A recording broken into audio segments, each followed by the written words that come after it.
Coming up on Talking Points, Donald Trump's triumphant return to Washington, but his controversial cabinet picks pour cold water on the celebration for Senate Republicans. Where we defund and get rid of, abolish the FBI, CDC, ATF, DOJ, every last one of them. Plus, that guy, Matt Gaetz, is Trump's choice to lead the DOJ that he wants to get rid of. But could a House ethics probe sink his chances of getting confirmed? And Elon Musk and Vivek Ramaswamy form a task force to cut government spending. All that and much more. Talking Points starts right now.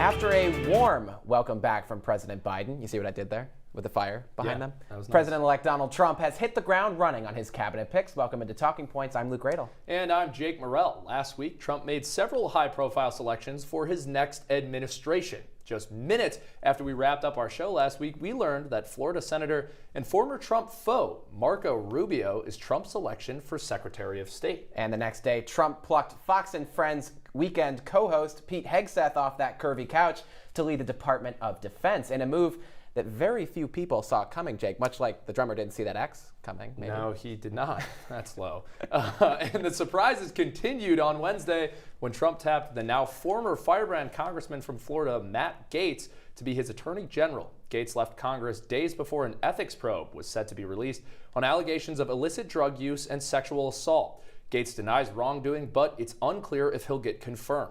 And that pick raised a lot of eyebrows. But to top it all off, on Thursday, Trump rolled out Robert F. Kennedy Jr. as his choice to become Health and Human Services Secretary. Jake, Kennedy is a conspiracy theorist and vaccine critic who has railed against public health institutions in the past, while also holding critical views of big pharma and food manufacturers. Jake, these folks will definitely face an uphill battle in getting confirmed by the Senate. Yeah, they absolutely will. Already seeing a lot of interesting reactions out of Senate Republicans, but we're going to dive into that a lot more later, and I'm really, really excited to discuss all that. Me too. Should be fun. Yeah, it's going to be a good one.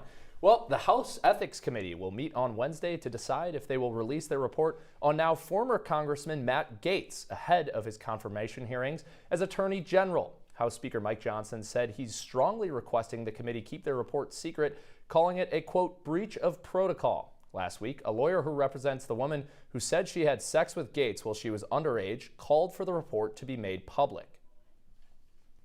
And joining me now is a retired lobbyist of the Republican persuasion out of Florida, Mac Stepanovich. Mac, thank you so much for joining us and taking the time. I really appreciate it.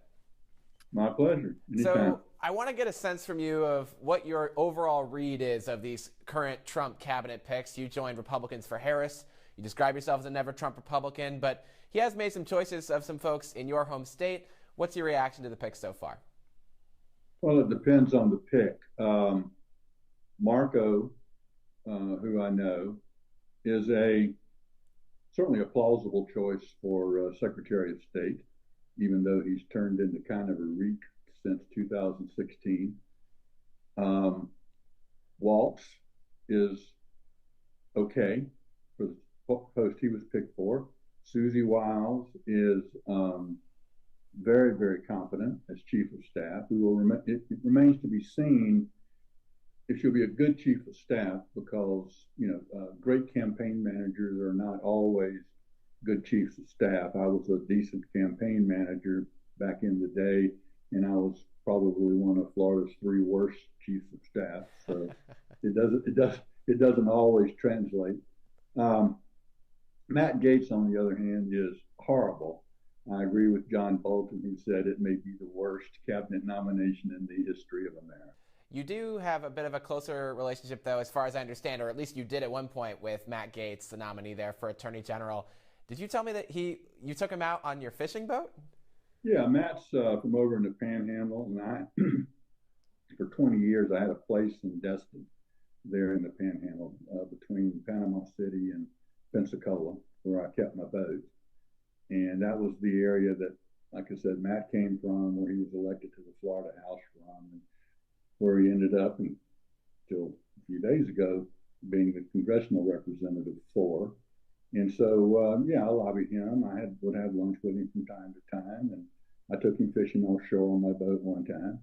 So, What was yeah, he like? I mean, we're obviously getting a sense now of some of his infidelities and various personal matters. Did you get a sense of that in your time with him?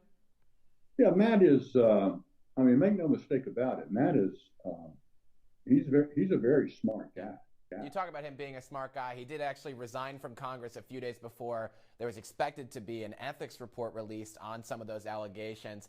Do you expect that we'll end up seeing that ethics report either publicly or if the Senate will see it before his confirmation hearing? I cannot believe that they will be able to keep that secret. I mean, you're talking about a guy who, who's been nominated to be Attorney General of the United States. Everybody on the planet knows that there is a multi-year investigation that has come to fruition, that is in writing, that is sitting there with findings about his behavior with drugs, his showing nude pictures on the House floor allegedly, his sex with underage women. Hell, he all he denies is that they were underage, that they were 18, not 17. So I would expect that to come out, and if it does, I would not expect the Senate to confirm him. And if the House tries to keep it secret to protect him, I would not expect the Senate to confirm him.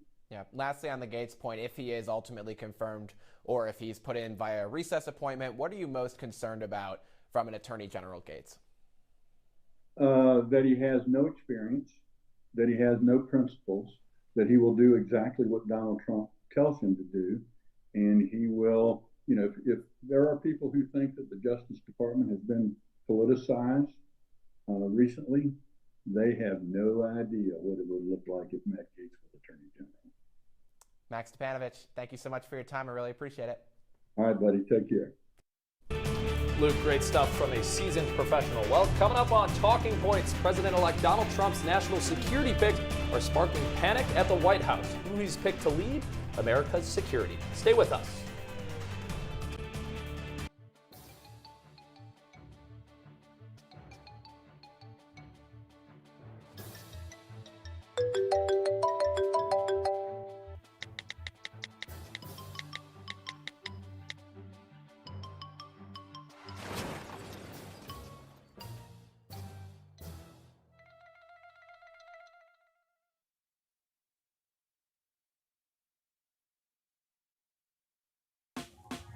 Last week, Brandon met a girl on a dating app. One day after work, he finally found the courage to ask her out. No answer. He started to panic. Was he being too pushy? Maybe it was too... Hey, sorry I didn't respond. I was driving. I would love to go on a date. How does tonight sound? Brandon tried to play it cool, but inside he knew. A girl so smart, so responsible. She must be a keeper.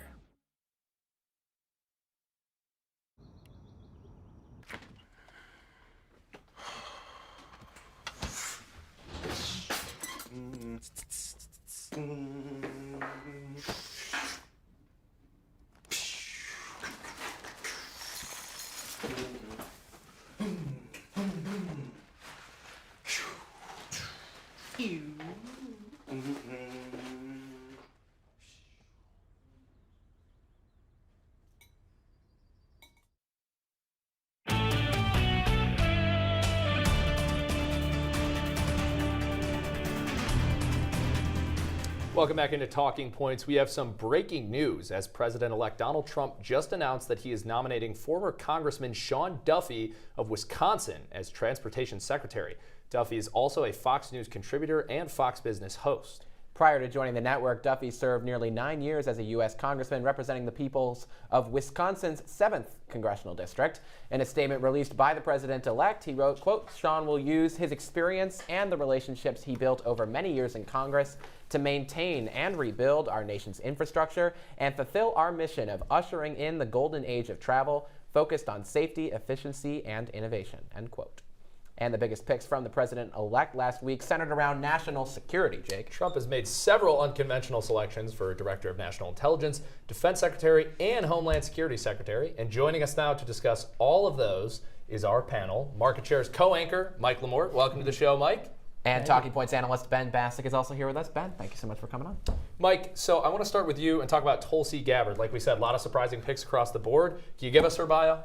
Yeah, absolutely. Gabbard has an extensive resume, one without intelligence experience. As many political pundits were quick to point out, she's a veteran, definitely served 2 decades in the military, deployed in Iraq with the National Guard. Definitely a lot of military experience from her there. She was the first Hindu and American Samoan elected to Congress, and she also served in the House Homeland Committee for 2 years. She, again, no real intelligence experience, though. And the big controversy with her is that she went and met with the Syrian dictator leader Bashar al-Assad. How has she responded when criticized for that?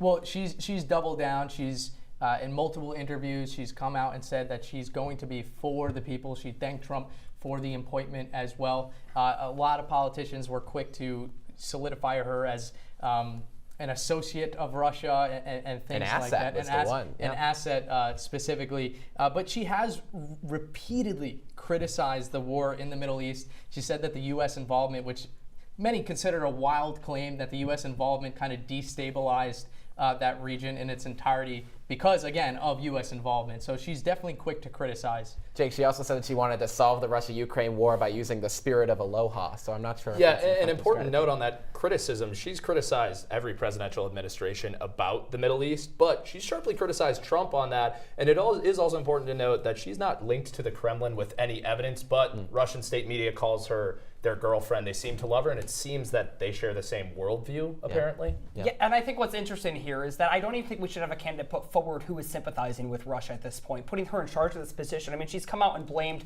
Ukraine, saying they have bioweapon labs in Ukraine. This is a public project that has been there to remediate diseases going forward. It has nothing to do with the military, and this was justified by Russia to invade Ukraine going forward. Yeah, but I have to stop you there because you're saying that she sympathized with Russia. I think people are mistaking empathy with sympathy there. She's understanding why Russia had invaded Ukraine under the guise and the rumors of those biolabs. But again, she's doubled down on the aspect that she is for the American people. She's going to do her job to make sure that U.S. citizens are protected at the forefront. So again, there's a difference between empathy and sympathy, and I think that media organizations in its entirety have jumped on that aspect. Mike, I think we do need to clarify real quick, though. This was a publicly funded project that the U.S. helped with to remediate and maybe diseases. We shouldn't be putting somebody who sympathizes with Russia, who has repeatedly killed citizens and civilians in Ukraine. Assad in Syria. You could see as well. Yeah. that she's sympathizing with the cause, but these are war criminals. Let me show some folks. Let's move to another controversial cabinet pick. Let's take a look at what Defense Secretary nominee Pete Hegseth had to say about women serving in combat. You don't like women in combat? No. Why not? I love women service members who contribute amazingly because everything about men and women serving together makes the situation more complicated, and complication in combat means casualties are worse. We also learned that Hegseth was accused of sexual assault in 2017. His lawyer says that he paid her off as part of a settlement agreement. The lawyer also said that Hegseth was a victim of, quote, blackmail and, quote, false claims made by the woman, who has not yet been identified. She also filed a police report at the time, but no charges were filed against Hegseth. That controversy aside, do you believe that Hegseth is qualified to lead such a sprawling department like the Department of Defense? I don't. This is a $780 billion department, vastly, funded by the government. If we put these tabloid headlines aside, these are allegations put forward, but these candidates on their own, if I'm the Democrats, the tabloid route is not the route I'm taking. The route I'm taking is these are unqualified individuals. There's no reason a Fox and Friends host should be running the Pentagon. This is a 1.3 million active duty troop facility and over 750,000 civilians. He has no experience in this organizational role in a regulatory agency. We have to give him credit. He was a service member. That should be honored. That should be respected. And I'm not discounting his military experience, but he has no role on that regulatory level. And I'll correct the record. He's not a Fox and Friends co-host. He's a Fox and Friends weekend co-host. Oh, forgive just me. For the record. Yes, Luke, sorry. Mike, what's your response? Well, I think you bring up good points. Again, no direct experience in this area, but to just call him a Fox and Friends weekend host, as you say, does no justice. We do need to recognize that he has extensive service of over 2 years, which he'll bring with him. But there's multiple support from Republican senators that have come out, like Tom Tills of North Carolina. You know, he has a mixed reaction to it. He calls it interesting. He's looking forward to learn more about him. But that comment alone shows that the Senate is going to be taking these appointments seriously to verify that they are good for the position. Well, and one last note on this: the Defense Department has yet to pass an audit in several years. Maybe having some outside leadership, whether from the curvy couch or not, will be able to clean things up over there. Yeah, leadership from someone on an audit who's never managed a budget before. All right. So not so sure about that. And of course, also important to note, was a service member, pretty clearly a misogynist, talking about women in combat there.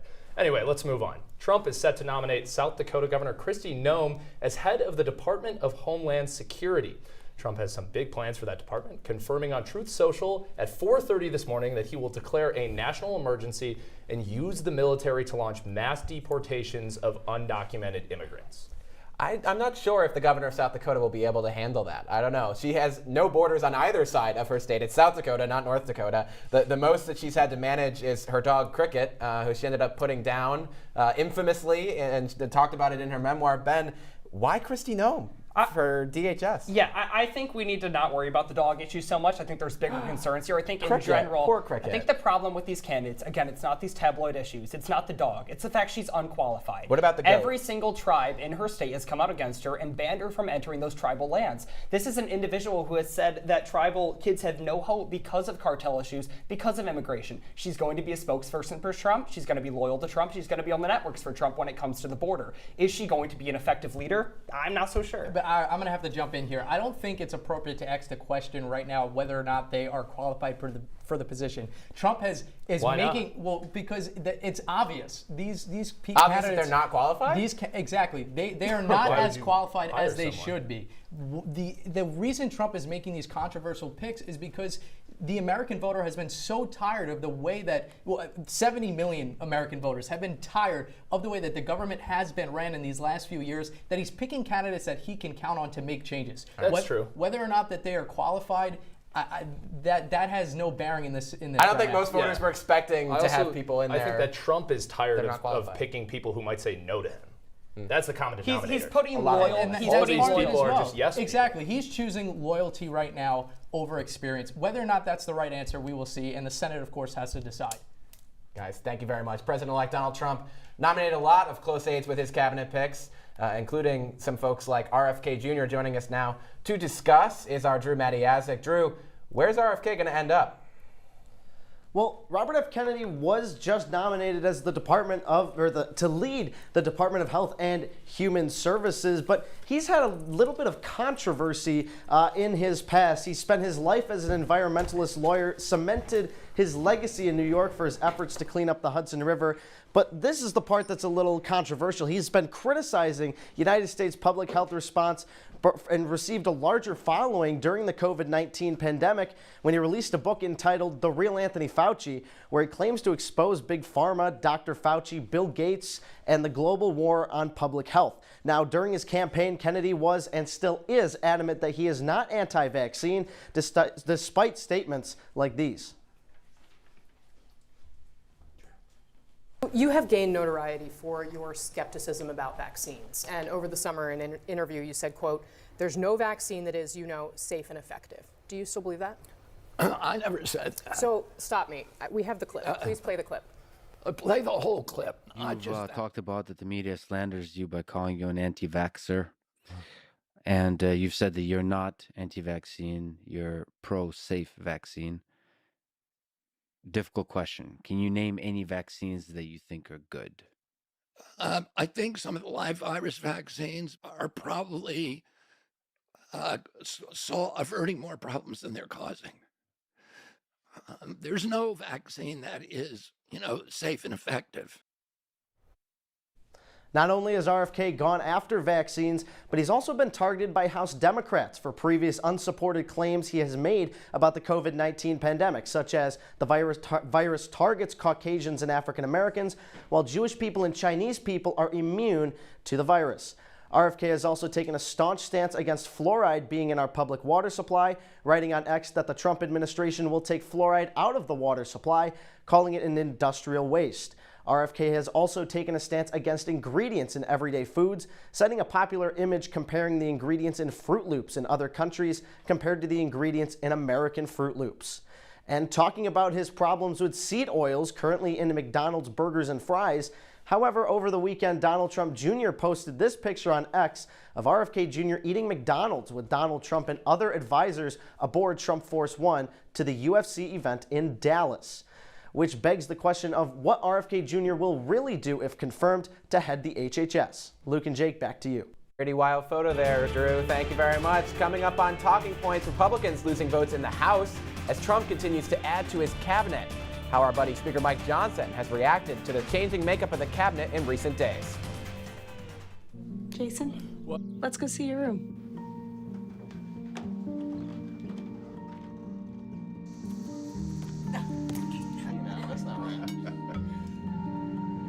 How is it? Is it good?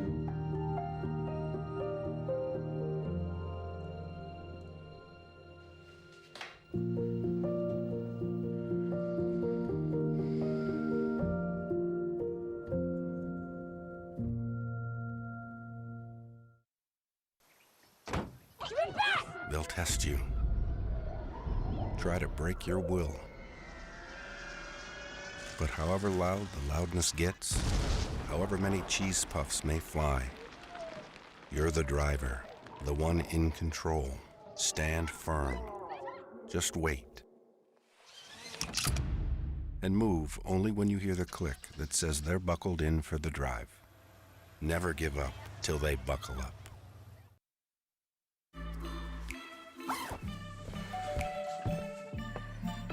Yo, camping buddy. Okay, you guys ready? Dude, I thought you were driving. I thought you were driving. Oh, I never said I was driving. I definitely can't drive. Okay. If you're high, just don't drive. It's illegal everywhere. If you feel different, you drive different.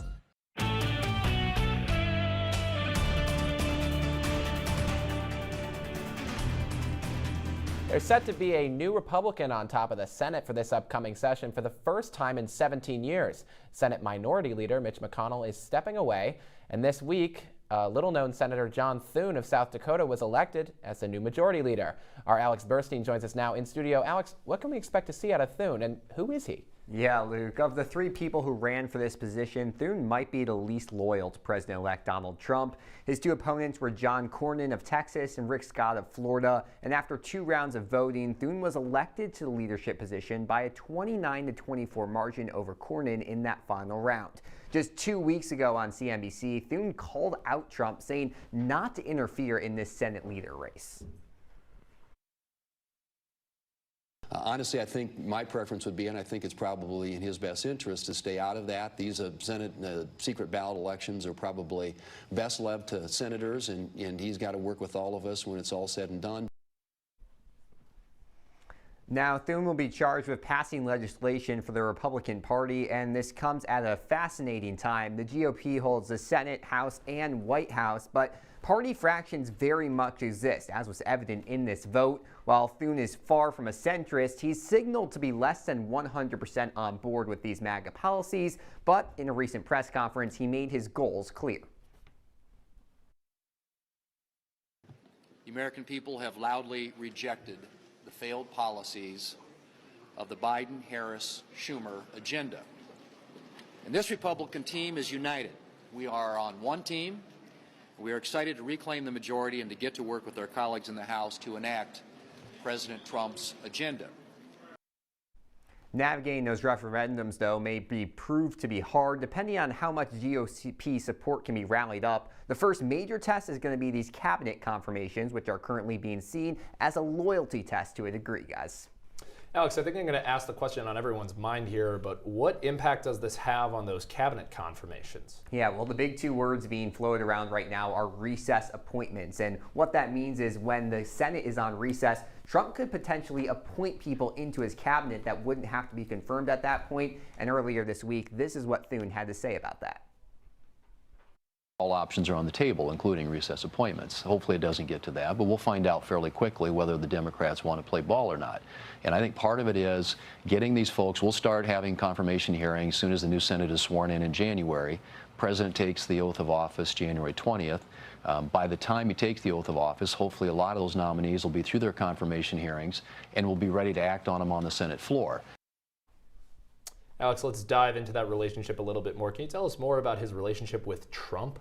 Yeah, I mean, they obviously didn't have a super close relationship, but things got complicated in 2020 when Thune said in December that the election was over, as most people realized that this wasn't going to be changed. Obviously, then President Trump was not happy about that, called him out on Twitter, and then things got interesting in 2022 when Trump actually called for Kristi Noem, who we were talking about earlier, to run for that Senate seat against Thune. He wanted her to unseat. That ended up not happening, but they have a very mixed relationship, and it's going to be interesting to see how they can work hand in hand now on top of the Senate and the White House. Alex, thank you so much. John Thune endorsed Tim Scott in the 2024 primary, another rift between the two of them. Interesting nugget there, Luke. Well, let's stick with Congress. As President-elect Donald Trump continues his cabinet picks, Speaker Mike Johnson continues to lose Republican votes. Yeah, he's plucked out Stefanik, Waltz, and even Matt Gaetz, so I'm sure he won't be missed. GOP leaders in Congress are warning that Trump should not pick off any more House members. Talking Points analyst Tegan Brostrom is in studio with how this narrow House majority for Republicans could be impacted by Trump's cabinet selections. Hey, Tegan. Hey, Luke, that's right. Trump recently picked New York Representative Elise Stefanik as his UN ambassador and Florida Representative Mike Waltz to serve as his national security advisor. These are two picks from the House where Republicans continue to hold majority. However, the margin of their majority will be determined by the various outstanding House races, and it could be impacted by Trump's recent cabinet picks. Speaker Mike Johnson is up for re-election in early January, and with two empty Republican seats, it makes it harder for the Republican Party. Johnson and senior GOP leaders are urging Trump not to keep poaching from the House. In a CNN interview, Johnson said, quote, "President Trump fully understands the math here, and it's just a numbers game. Every single vote will count," end quote. With the House being so close, it also makes for a logistical challenge. Here's Utah Congressman Blake Moore. It'll be like a logistics chess match on when we have to do a certain vote if we're really at like a one-seat majority and someone's sick. Like there'll be logistics involved with that, but it don't be anything more than the logistical piece. Confident that those seats would still go to Republicans, so it'll just be a timing effect. Like Moore said, both Waltz and Stefanik represent strong Republican districts, so it's not likely that the seats would switch parties, but they won't be filled right away. And this makes it especially close for Johnson's re-election in January. The Republican Party is really keeping the slim majority in mind, though, as they look at other options to pick cabinet members from. Some include staggering special elections or poaching Congress members that are already planning on leaving Washington in 2025. Guys? Tegan Brostrom, thank you. We'll be right back.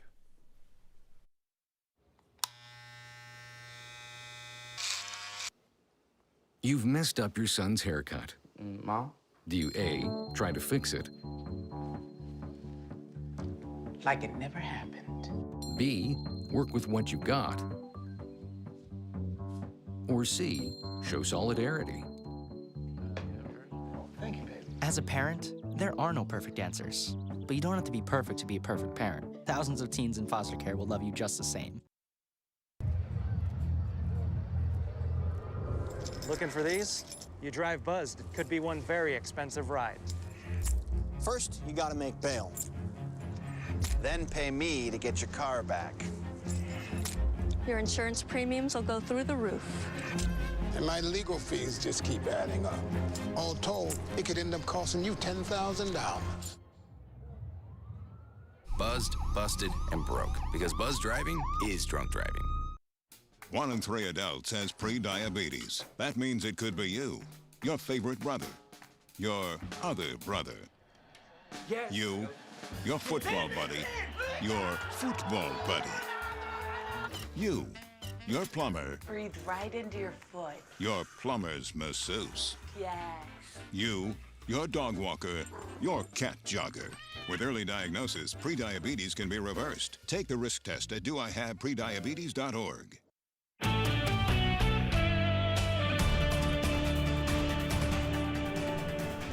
Welcome back into Talking Points. Luke and I have a new thing for you. It's our word of the week, and our word of the week this week is kakistocracy. Luke, what's the definition? Alrighty, here we go. Kakistocracy, a noun, government by the least suitable or competent citizens of a state. I wonder why that's applicable this week, Jake. Interesting. Really interesting. Luke. Very fitting for this week. But that's all the time we have for you on this episode of Talking Points. Be sure to follow us on Twitter and Instagram at CitrusTV News and like us on Facebook. I'm Jake Morel. And I'm Luke Radel. Tune in next week for our season finale, 1-hour show with me and Jake. Have a great night, Syracuse.